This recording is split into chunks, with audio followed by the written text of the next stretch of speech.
मैं Costa Rica के ओसा पेनिनसुला के रेन फॉरेस्ट में हूँ। मैं जानता हूँ कि यह इलाका पैसिफिक से घिरा है। अगर मुझे कोई नदी मिल जाए तो मैं उसके साथ साथ समंदर तक पहुंच जाऊंगा और तब मुझे शायद कोई इंसानी बस्ती मिल जाए।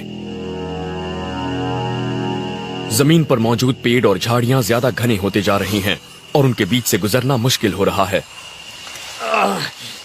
ये झाड़ियां बहुत घनी हैं और अब ये दूसरे जंगल के ठीक बीचों बीच हैं।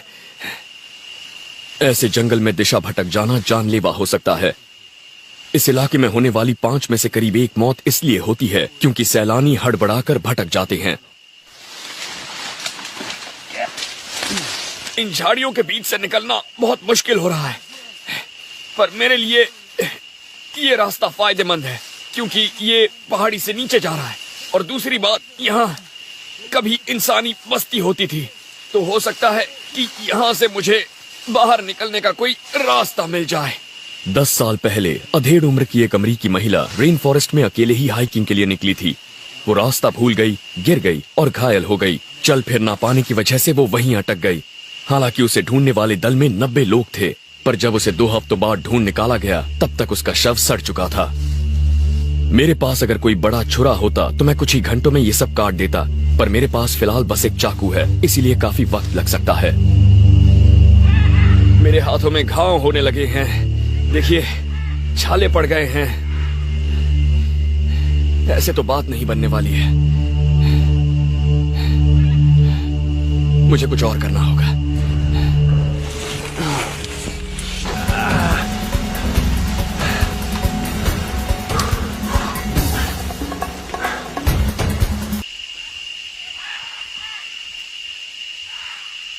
मैं खाने की कोई चीज ढूंढने के लिए नदी से दूर आ गया हूँ। जानवरों का शिकार करने या फंदे लगाने में ऊर्जा बर्बाद करने का कोई फायदा नहीं। यहाँ खाने के लिए बहुत से पौधे हैं, नीचे गिरे फल हैं, जैसे कि ये गार्सिनियास। ये मेरे बहुत काम का है। इसका स्वाद लीची जैसा होता है और इसमें ढेर सारी नेचुरल शुगर होती है। पौधे यहाँ खुराक का सबसे आसान जरिया हैं। 3 साल पहले एक लड़का सिर्फ केले खाकर और नदी का पानी पीकर जिंदा रहा, फिर उसने अपना रास्ता ढूंढ लिया था। जिंदा बचने वाले बहुत से लोगों का कहना है कि भटकने पर जंगल में सबसे बुरा वक्त होता है रात का, और अब अंधेरा होने वाला है। मैंने अभी तक कैंप नहीं बनाया है और आगे क्या होगा ये सोचकर बहुत परेशान हूँ।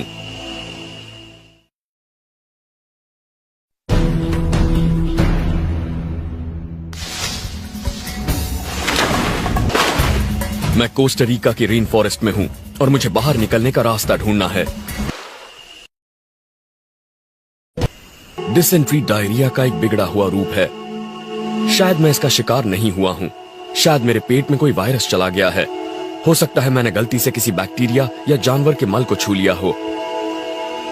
मुझे यकीन है कि मैंने कल जो पानी पिया था वो साफ था, लेकिन इसने मुझे याद दिलाया कि मुझे और ज्यादा सावधान होना चाहिए। पानी में बहुत से वायरस और माइक्रोब्स होते हैं, इसीलिए हाइकिंग पर जाने के दौरान हमेशा पानी साफ करने वाली गोलियां ले जाइए। पर कभी कभी किस्मत आपका साथ नहीं देती।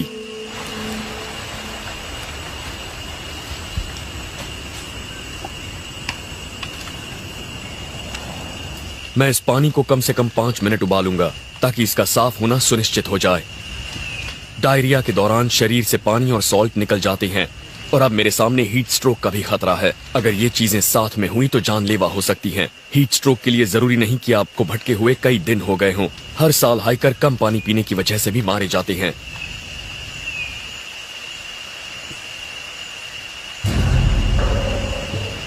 अब मुझे अपने पेट को ठीक करने वाली कोई चीज ढूंढनी होगी। जंगल आपको बीमार बना सकता है, पर इसका इलाज भी बता सकता है, बशर्ते आपको उसकी पहचान हो। जंगल में मिल्क ट्री नाम का एक पेड़ होता है। इसका सत खराब पेट के लिए वाकई अच्छा होता है। इसकी अलग ही पहचान में आने वाली नुकीली कोंपलें होती हैं और इसमें दूध जैसा सफेद रस होता है। मैंने कैंप से करीब 800 मीटर ऊपर ऐसा एक पेड़ देखा था। बस अब मुझे वहां पहुंचकर उसे ढूंढना होगा।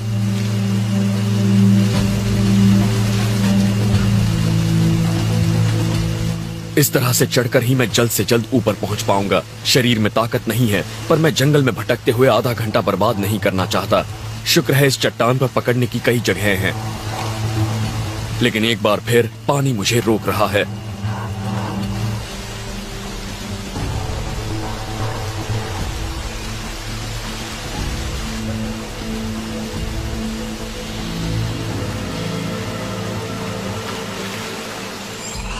अब मुझे वो पेड़ ढूंढना है।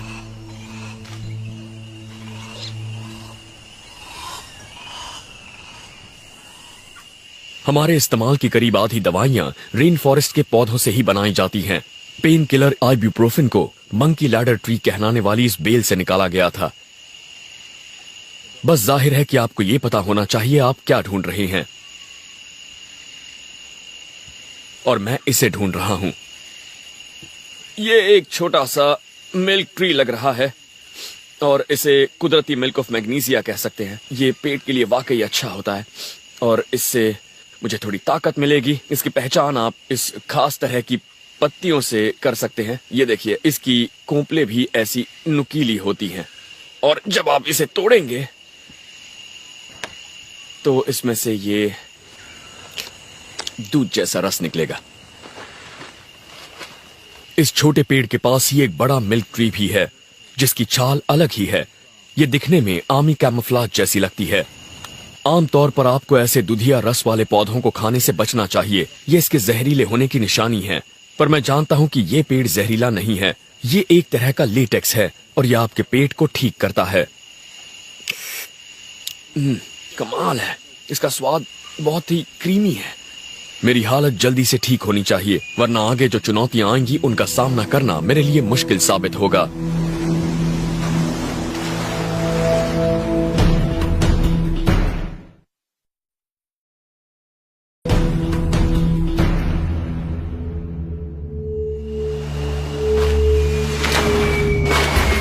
मैं पूरी तरह से ठीक तो नहीं हूं, लेकिन मुझे नदी के साथ साथ धारा में नीचे की तरफ उतरते रहना होगा।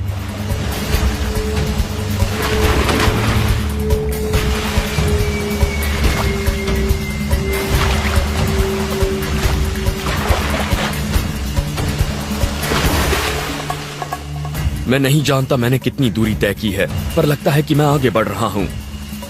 लेकिन इससे थकावट भी हो रही है और दूरियां तय करने में काफी लंबा वक्त भी लग रहा है। पेट खराब होने से मुझे कमजोरी महसूस हो रही है और मैंने पिछले 2 दिन से ठीक से कुछ खाया भी नहीं है। मैं जानता हूं कि जंगल में अंधेरा बहुत जल्दी छा जाता है, इसीलिए मुझे कैंप और खाना ढूंढना होगा। मैं ये भी जानता हूं कि आज मैंने ज्यादा फासला तय नहीं किया, इसीलिए मुझे जंगल में एक और रात बितानी होगी।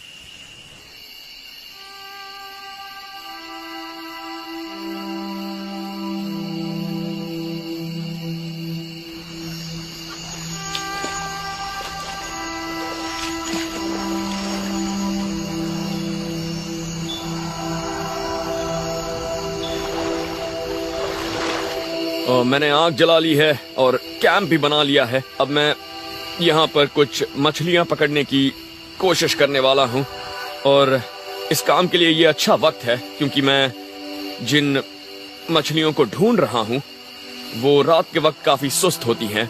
रोशनी के लिए मैंने बस एक लकड़ी ली है, इसके इर्द गिर्द पाम फाइबर लपेटा है और इस पर थोड़ा कैम्फर रेजिन डाला है ताकि ये मशाल जल सके। ये मशाल करीब 10 से 15 मिनट तक जलेगी।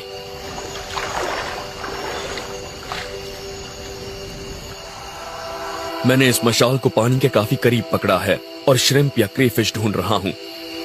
मैंने अपने चाकू को एक लकड़ी पर बेलों से बांध रखा है ताकि अगर कुछ नजर आए तो मैं उस पर वार करूं और फिर उसे पकड़ सकूं।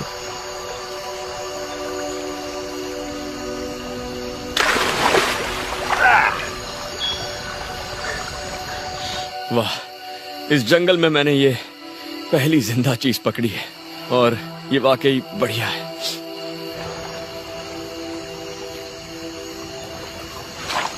वैसे इन क्रेफिश को बिना चाकू के पकड़ना काफी आसान होता है, बस काश मुझे कोई मछली मिल जाए तो दावत पूरी हो जाएगी।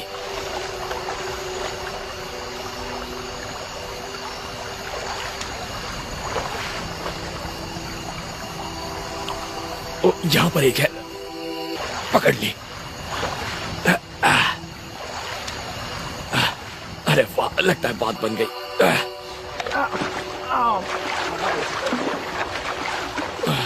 मुझे यकीन नहीं हो रहा, वो हाथ से निकल गई। वो मेरे चाकू पर लगी हुई थी, लगभग मर चुकी थी, और अब ये मशाल भी दम तोड़ रही है।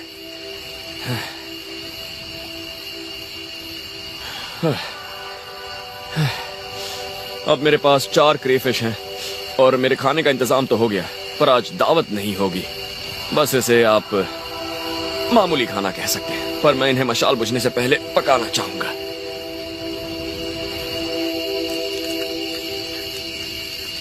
किसी भी तरीके से अपने जोश को बरकरार रखने की कोशिश कीजिए। कभी कभी बस आग जलाकर कुछ अच्छा खाने से ही जोश बढ़ जाता है।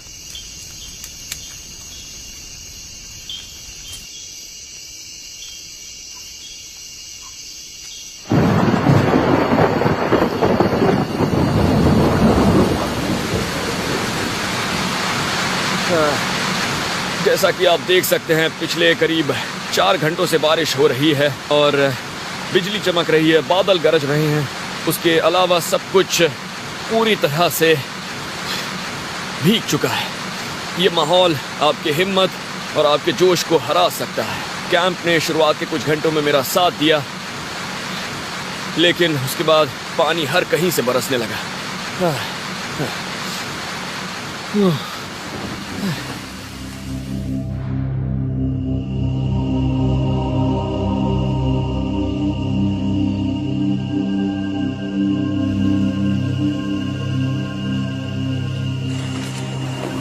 एक रात और जागने के बाद अब इस जंगल से जल्द निकलने का मेरा इरादा मजबूत हो गया है। पिछले करीब 1.5 किलोमीटर के दौरान इलाके में काफी बदलाव आया है। जमीन समतल हो गई है और नदी चौड़ी। अब मैं इसके साथ साथ चल रहा हूं और किनारे पर पानी भरा हुआ है। अब मैं एक बहुत ही अच्छी नदी के किनारे पर हूं और शायद यही मुझे इस जंगल से बाहर निकालेगी। अगर मैं धारा के नीचे की तरफ बढ़ने का रास्ता ढूंढ निकालूं तो शायद मैं किसी गांव या बस्ती या समंदर तक पहुंचूंगा। और मुझे काफी उम्मीद है कि आज रात मैं किसी गर्म और आरामदेह बिस्तर में सोऊंगा। लेकिन उससे पहले मुझे इस नदी का सफर तय करना होगा, और ऐसा करने का सबसे तेज तरीका है राफ्ट के जरिए। तो मैं ऐसा ही करूंगा। मैं एक बहुत ही आसान सा राफ्ट बनाने की कोशिश करूंगा, और उसे तैरने में मदद करेगा ये बालसा का पेड़। इससे अक्सर मॉडल्स बनाए जाते हैं क्योंकि ये बहुत हल्का और काटने में आसान होता है। इतना आसान कि मैं बस अपने चाकू और एक पत्थर से ही इसे काट सकता हूँ। लगता है ये पेड़ यहाँ मेरे लिए ही उग रहा था, और ये दिखने में बेशक भारी लगता है, पर ये इतना हल्का है कि आपको सुपरमैन जैसा लगता है। और कई दिन बाद मैं खुद को इतना ताकतवर महसूस कर रहा हूँ। मैं इसकी छाल उतार रहा हूँ और इससे मैं राफ्ट को बांधूंगा। ये बहुत मजबूत और बहुत लचीली होती है।